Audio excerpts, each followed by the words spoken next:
Ça, c'est un double top, tu le reconnais. Deux sommets au même niveau. Le prix n'arrive pas à casser, signal de vente. Sauf que 7 traders sur 10 qui traitent cette figure perdent de l'argent dessus. Pas parce que la figure est fausse, parce qu'ils la lisent au mauvais endroit, au mauvais moment et sans aucune confirmation. Donc aujourd'hui, on reprend tout depuis le début. Chaque figure, comment la reconnaître, comment elle est valide, quand elle est un piège et comment moi, je les intègre dans mes trades avec le price action. C'est une formation complète, donc prends des notes. Et si tu veux aller plus loin, rejoins mon canal Telegram gratuit où je partage toutes mes analyses et tous mes trades en temps réel. Le lien est dans la description et nous, on y va. Les deux catégories. Avant d'attaquer les figures une par une, il faut comprendre qu'il en existe deux types. Les premières, les figures de continuation. Le prix est en tendance, il fait une pause, il consolide dans une forme reconnaissable et il repart dans le même sens. Et les deuxièmes, les figures de retournement. Le prix est en tendance, il forme un pattern et il repart dans le sens opposé. Savoir dans quelle catégorie tombe ta figure, c'est déjà la moitié du travail. Parce que si tu confonds une pause avec un retournement, eh bien, tu vas te retrouver à contresens. Et nous, eh bien, nous allons commencer avec les figures de retournement. Le double top, double bottom. Le double top, c'est deux sommets qui sont au même niveau. Et entre les deux, il y a un creux. C'est ce qu'on appelle la neckline, la ligne de cou qui se trouve juste ici. Qu'est-ce que cette figure nous raconte? Eh bien que le prix de l'actif a tenté à 2 reprises de casser ce niveau, mais il a échoué. Les vendeurs ont extrêmement bien défendu la zone et les acheteurs n'ont pas assez de force pour permettre au prix de passer la zone. Par contre, très important, cette figure n'est valable qu'une fois que la ligne de cou a été cassée et que nous avons eu une clôture en dessous. Tant que la ligne de cou n'est pas cassée, eh bien, c'est simplement deux sommets, pas de signal. Regarde ici par exemple, on a un premier top, un second top, on a une ligne de cou juste ici et beaucoup de traders dans cette situation vont essayer d'anticiper le double top.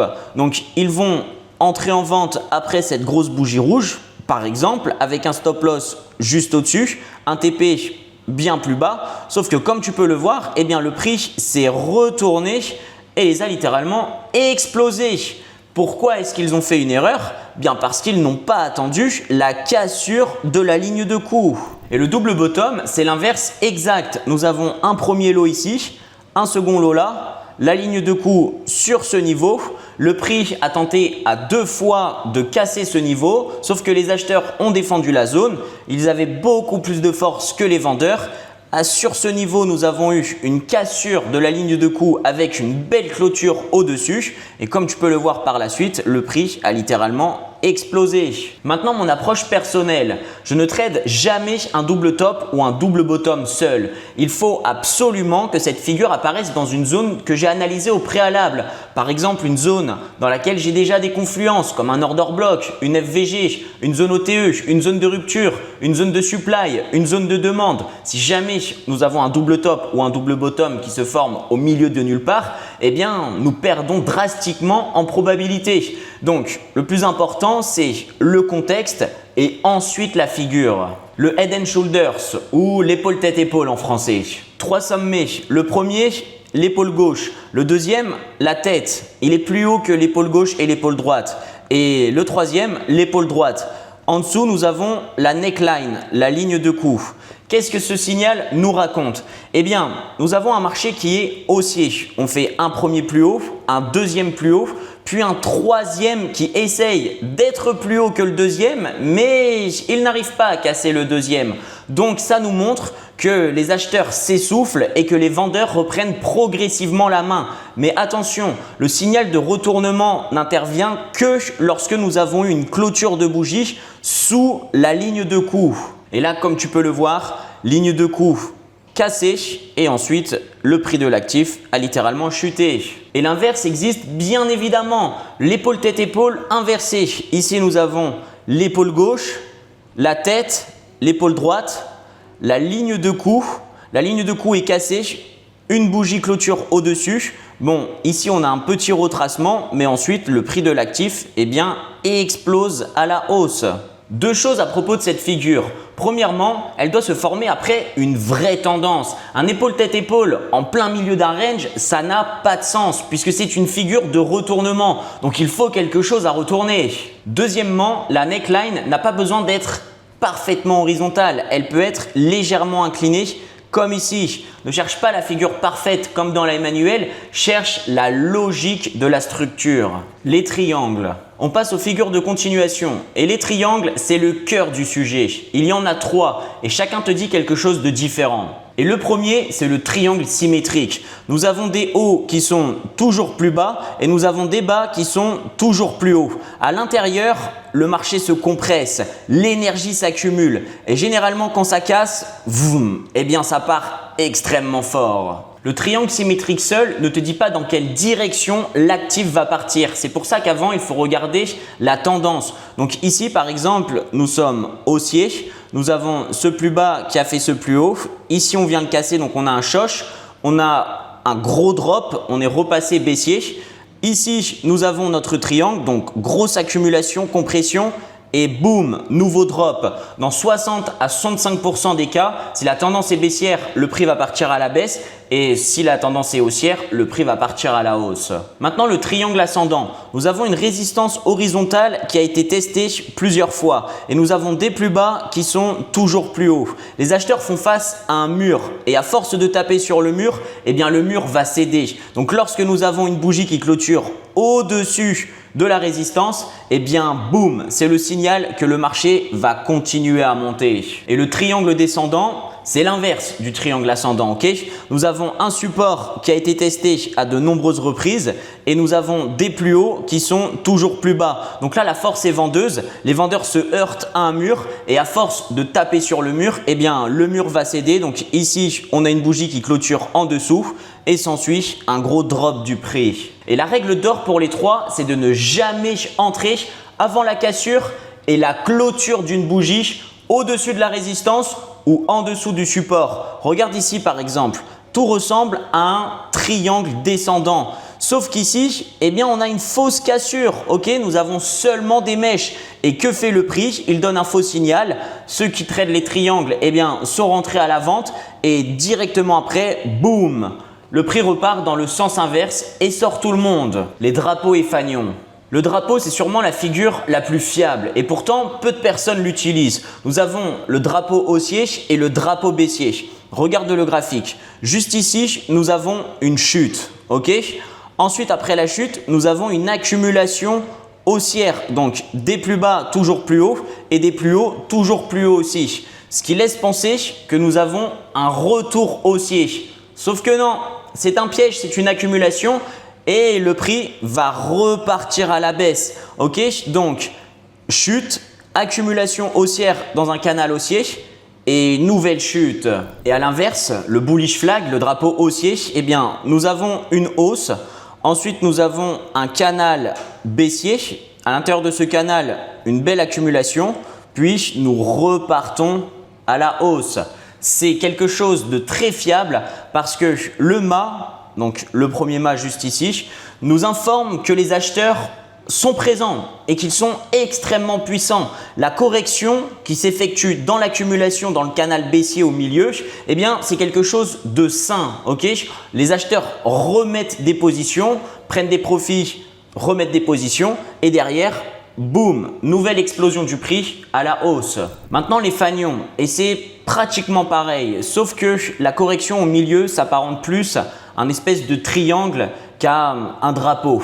Donc ici, on a le mât, ensuite nous avons le fanion, puis le prix repart à la hausse.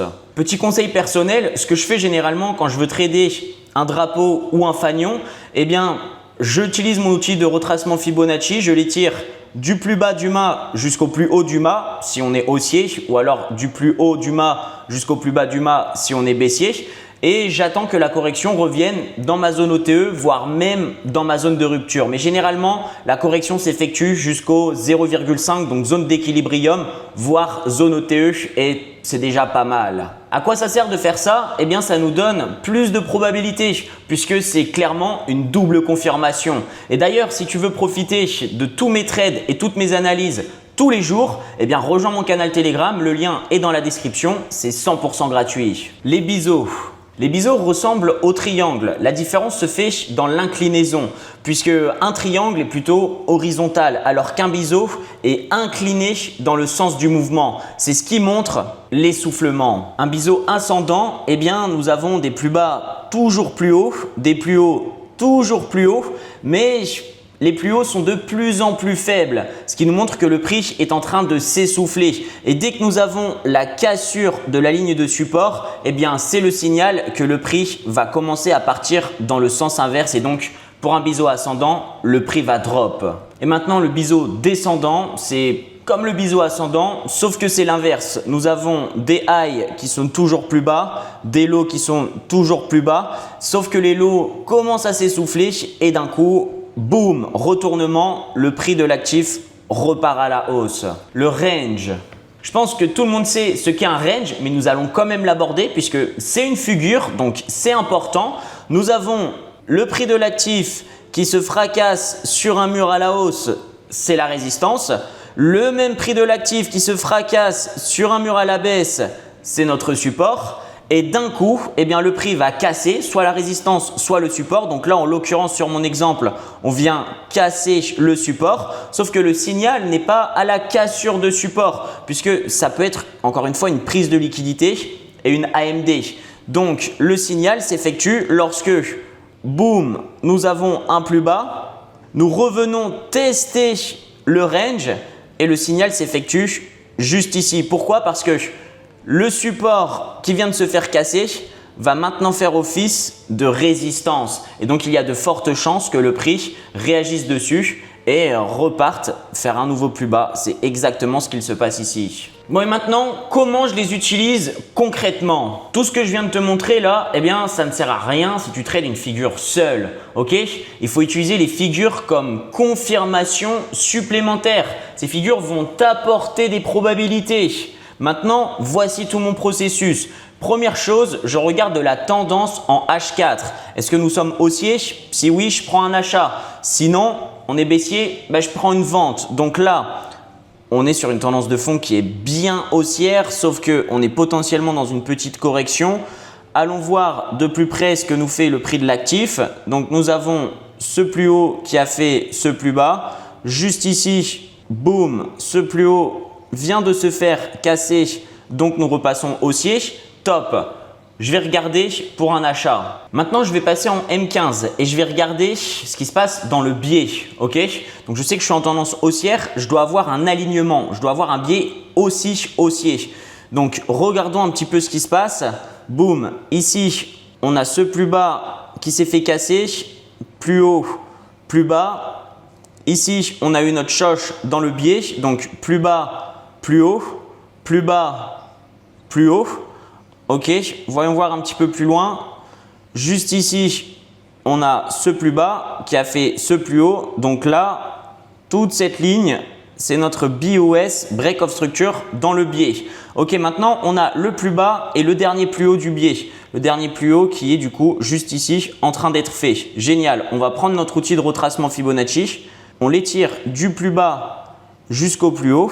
Et nous allons regarder ce qu'il se trouve dans notre zone OTE et notre zone de rupture. Donc, à partir des 0,618 jusqu'au 1, il faut qu'on trouve des confluences. Et là, on peut directement voir quelque chose de très intéressant. C'est cet order block qui est magnifique puisqu'il y a eu une belle prise de liquidité. Donc, nous allons le mettre en bleu. Rouge, c'est pour les zones de vente. Bleu pour les zones d'achat. Est-ce qu'on peut voir quelque chose d'autre? Non, cet order block juste ici a déjà été mitigate. Ok, donc on reste là-dessus, c'est génial. Nous allons attendre que le prix revienne sur notre zone et nous allons, une fois que le prix va arriver sur notre zone, essayer de trouver une confirmation à l'aide d'une figure chartiste. Le prix vient de toucher notre zone, il a extrêmement bien réagi, mais nous n'avons pas encore eu la confirmation pour entrer via une figure chartiste. Donc on patiente. Ça y est, on a notre figure.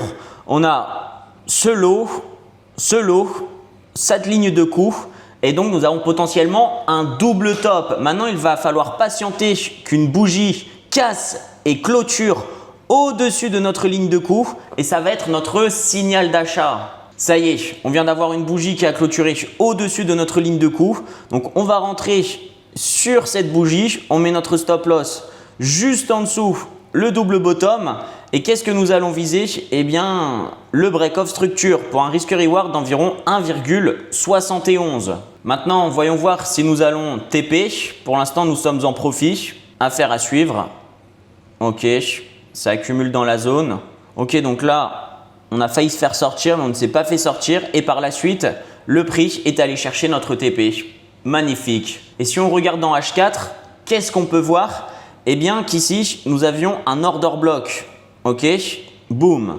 Que le prix est revenu une première fois. Nous sommes rentrés sur ces doubles tops sur une time frame un petit peu plus petite en M15. Et le prix est revenu une seconde fois. Donc ici, nous avions une ligne de coup. Premier lot, deuxième lot. La ligne de coup a été cassée et boum, le prix explose à la hausse. Maintenant, je sais que vous allez me poser la question suivante dans les commentaires.